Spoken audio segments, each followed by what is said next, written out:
Hey, honey, you want to see the dogs while they're here? Who wants to go first? Who wants to go first? Buddy Mon? Buddy Mon want to go first? You want to go first? Oh, okay. This is my buddy Mon. Oh, God.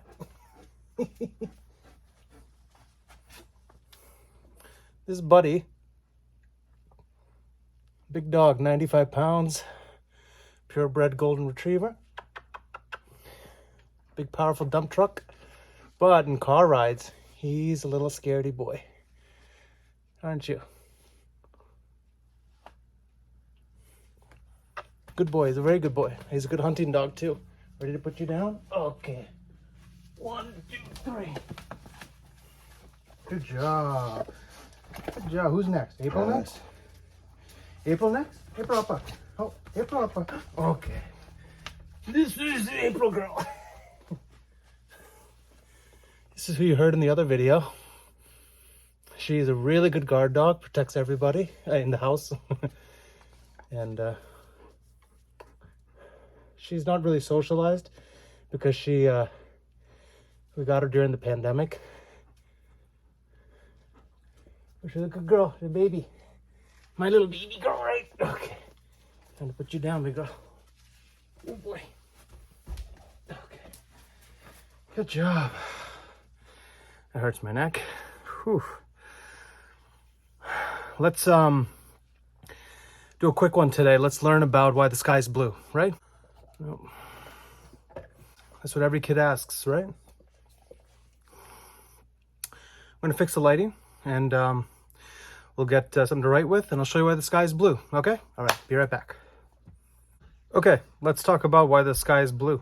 That's every kid's favorite question. Probably one of the first questions they come up with. And I hope it's not limited to kids because a lot of adults don't know either. And then it falls into this thing where they feel like they should know, so they get embarrassed. And I can't emphasize this more, and I'll probably keep doing it as the series goes on. You shouldn't be embarrassed about anything, really. First of all, who cares about what other people think and other people? And you're risking looking like you don't know something for a short time, and in exchange you get to know something for a really long time, or until you forget it again. You see what I'm saying? So the trade-off on paper is really worth it.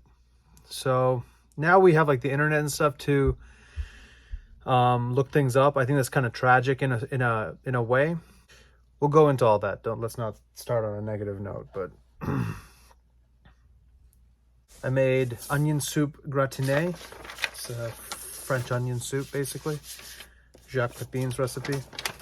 I made a video on that too, so you'll see that coming out.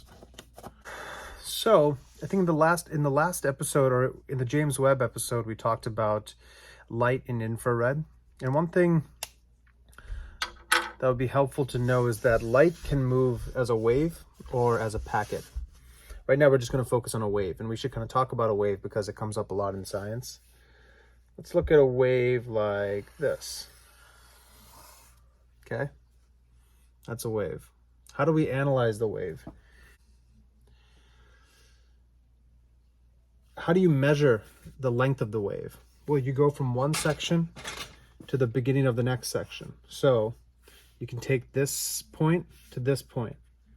And that distance right there is the wavelength. The wavelength is represented with this Greek letter. It's called lambda. This is called a crest.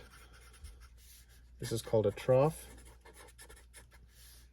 And this is the amplitude. I believe it's called the amplitude. Amplitude. Then there's something called frequency. Frequency means how many of these waves are coming through in an allotted time. So say 1 second. Okay. So we'll count 1 second and see from this point right here, how many of these waves come through. So this is one wave from this crest to this crest. This is the lambda. So light moves as a wave. And in the last episode, we mentioned that white light, Isaac Newton discovered, could be split up into different colors. Those colors are red, orange, yellow, green, blue, indigo, violet. Each one of those colors has a different wavelength. And on that spectrum, it is red has a longer wavelength. Violet has the shortest, which means, and I'm making this up, but like say red is like this. Orange, yellow. It keeps getting sharper and sharper until blue, indigo, you know, violet.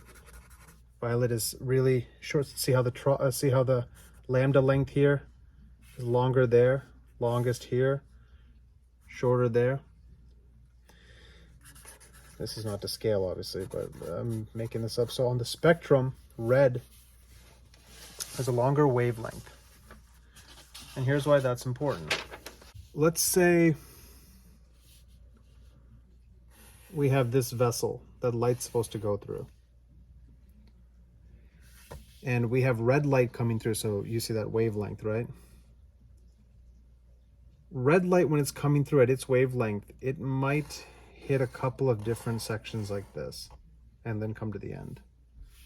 Blue light, because it has a shorter wavelength, might do this. See? But it has to get there at the same time. So the frequency is higher. See how many more blue wavelengths there were? And if you stretched this distance that it had to travel out, if you take the red one and stretched it out, the red one will be this long. The blue one that had to go this many places will probably be this long. So it had to travel more to get to the end. Why that's important is because say you put some particles in here. Okay? Just a bunch of particles in there. What's the likelihood that this wave is going to crash into one of the particles? Well, maybe I'll put a particle there. I'll put a particle here, a particle here. So now we're seeing some of the waves are crashing into the particles. So the red one, it's avoiding, it's avoiding, it's avoiding, it's avoiding, boom, we just hit one there. But the blue one has more of a chance to hit a particle. One here, one here, one here. It hit 3. And what happens when it hits a particle? When you hit a particle, you scatter away.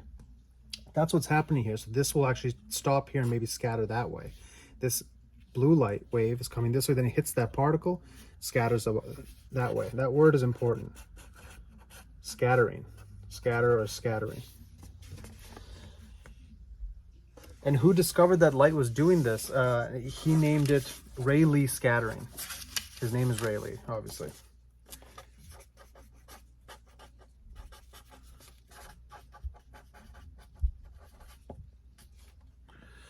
Rayleigh scattering.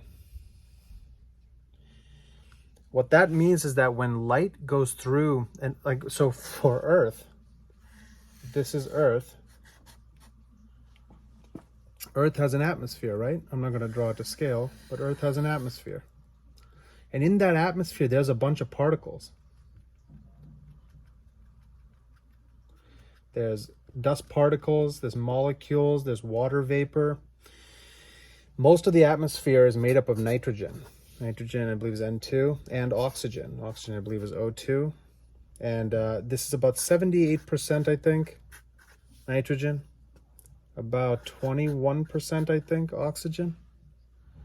And it's about 1% of other things like argon and carbon dioxide, which is what you're breathing out. Comes to about 100%, right? So that's all in the atmosphere. So what happens is, if this is the sun, I'll wait till the thing, yeah.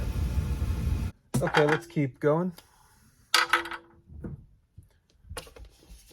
So the atmosphere is mostly made up of this nitrogen, N2. It's about 78% of it. Oxygen is about 21% of it on our Earth. And the rest is about 1% of argon, CO2, and other things. When the sunlight is coming towards Earth,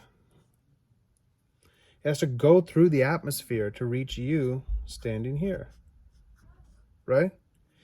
When it goes through the atmosphere, that light will start to bounce off of the molecules here, off the particles, off the water vapor, off the dust, everything. And because of that, light scatters. Now the blue light will scatter the most all over here. So when you look up, you see the sky as being blue. while the red light will mainly come through without being scattered. So there is red light coming down, but not as much as you see the blue light being scattered around. Now you may be asking, we know red, orange, yellow, green, blue, indigo, violet. This is white light. Is represented as all these 7 colors. This has the sharpest wavelength, right? This has the least. So why are we seeing blue and not as much indigo or violet? Well, that's because our eyes are actually more tuned to see blue light as Homo sapiens, and also there is more blue light being sent on the solar spectrum from the sun. So you can see a graph of the solar spectrum that shows you how much red, orange, green, red, orange, yellow is a big one, green, blue, indigo, violet. So there's less indigo and violet. There's a lot of blue. So that lot of blue is now scattering. And you're seeing that. That's why the sky is blue. Now, one thing that's kind of cool is if you watch a sunset, the sky starts to change colors drastically. It starts to turn red or violet or like an orangey, hazy red. I can show you a bunch of sailing videos actually of that. But what's happening there? Let's take a new page.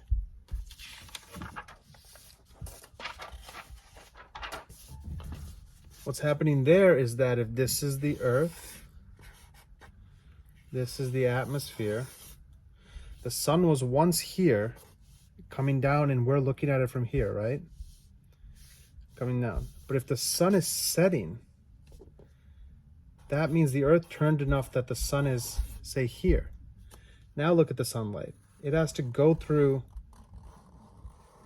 all of this much more atmosphere to reach us. So what happens is the blue light will scatter here and be done with. And what comes through are the longer wavelengths, the red, the orange, the yellow. That's why when you're standing here and you look, the sun has to go through all this atmosphere versus just this much atmosphere. So there's more atmosphere that the light has to go through. And that atmosphere means there's more particles and more things to interact with the light coming through. So the blue light scatters early, and then what comes through that column of atmosphere, it's reds and oranges and yellows. But if the sun is overhead, it looks really blue because it scatters right there, and it's not enough distance for it to, you're not far enough away from it for it to scatter away from you that you can't see it anymore. You can see the blue. Does that make sense?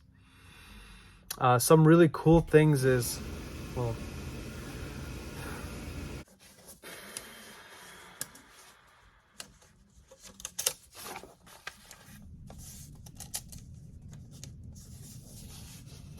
there's a pretty basic math formula. I wouldn't say pretty basic, but it's relatively basic to what you're going to learn. But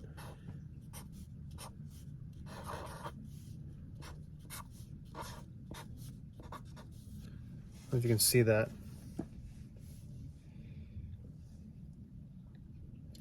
So that's the intensity of scattered light is proportional to the inverse of the wavelength to the power of 4. So the intensity of the scattered light is proportional. That's alpha. Alpha in Greek alphabet is alpha. And the inverse means if you have any number, the inverse is 1 over that thing. And that thing is lambda, which we talked about earlier, which is the wavelength, to the power of 4. Which means what? If the denominator is smaller, this whole thing will be bigger. So the intensity will be bigger. So the smaller the wavelength, the more intensity there is. This is why blue compared to red, the wavelength of red is like this maybe. The blue is like this. So what's the wavelength of red? Well, let's go from this crest to this crest. That's a long lambda, right? Let's go from this crest to this crest. That's a smaller lambda. So the smaller the lambda to the power of 4, you know, that doesn't matter, just it's going to be to the power of 4 anyway, no matter what it is. But The smaller the lambda, the bigger this number is, because 1 over a small number means you get a big number. But if this is big, this ends up being small, so the scattering is going to be less. So the blue scatters more, which means indigo and violet scatter even more, but there's less coming down, and our eyes don't perceive it as well. Okay, that's the formula. If you want to, you don't have to memorize any of these things, but keep that in mind. Lambda we'll be using a lot to describe a wavelength. Yeah, and so you see the sun going towards the sunset. Cool stories with my experience with this stuff is I leased a sailboat for about a year off of Los Angeles in Marina Del Rey at 25-foot Beneteau, and I probably sailed it 3 times a week. I took hundreds of people out, all my friends, and then they'd bring, 5 to 10 people of their own, and we just go out and go sail for a couple hours. And I always offer, do you want a daytime sail or do you want a sunset cruise? So the daytime sail is like between noon and 4. It's hot, the sun's overhead, you work on your tan sort of thing, bikinis, all that stuff. It's a good time. The sunset cruise would begin around 4. Then, because I knew that the sun set around, let's say 7 or 7:30. So you get to watch the sunset, which everybody thinks that's the best part, but in my opinion, it's not. It's the half an hour to the hour after the sun sets, where you can't even see the sun. The light is still scattering because the sunlight's there, and it just paints these vistas it paints these murals that just look absolutely heavenly. I'll try to cut in some of that right here.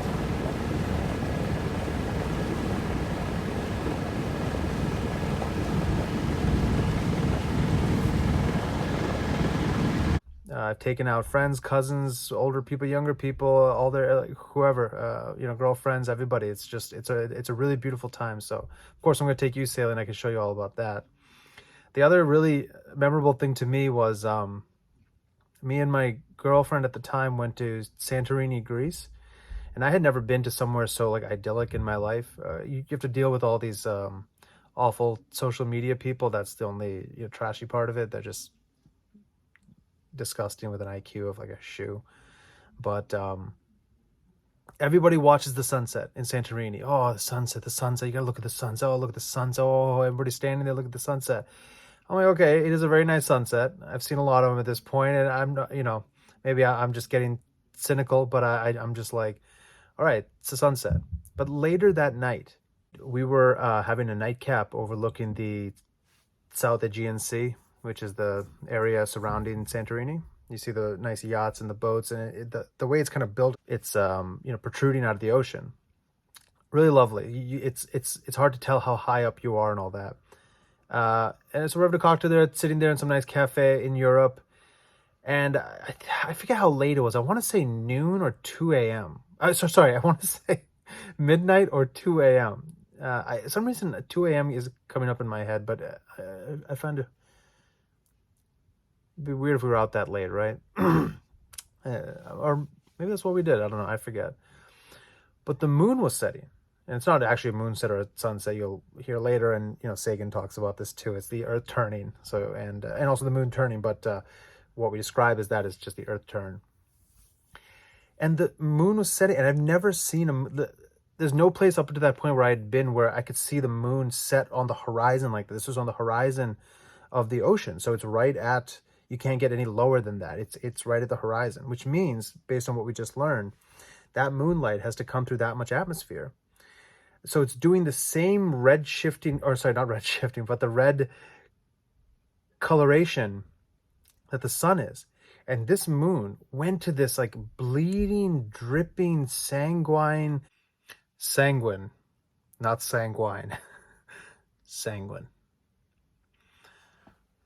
Red, this it was incredible to see, and you could see the waves cutting through it, and it was fading away, and it was just a really special moment. And I kept looking around. I was like, is nobody appreciating this? Nobody thinks to appreciate what they could just appreciate.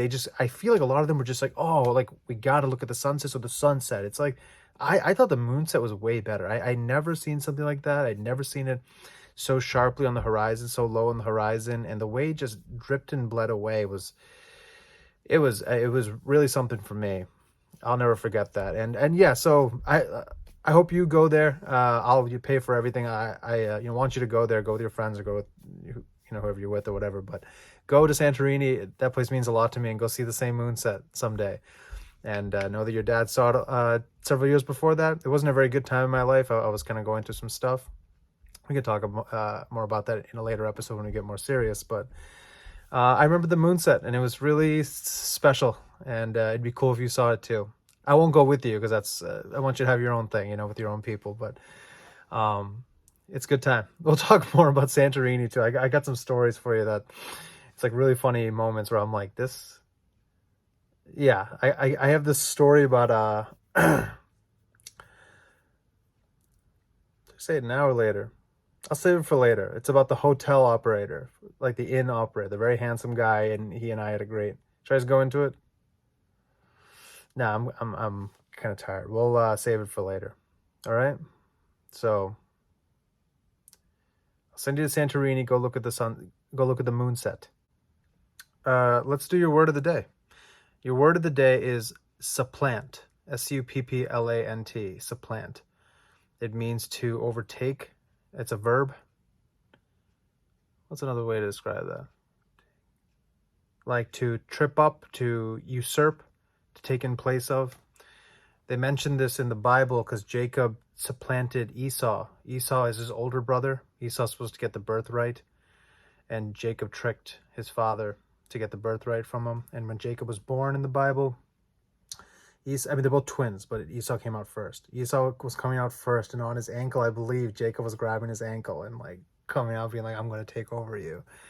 My name is Jacob, officially, the full name, and that means to supplant. It means cheater. So take it for what you want. But the word is supplant, S-U-P-P-L-A-N-T, verb, means to overtake, to trip up. And Jacob means supplant. Take from that what you want. All right, that's all I got for you.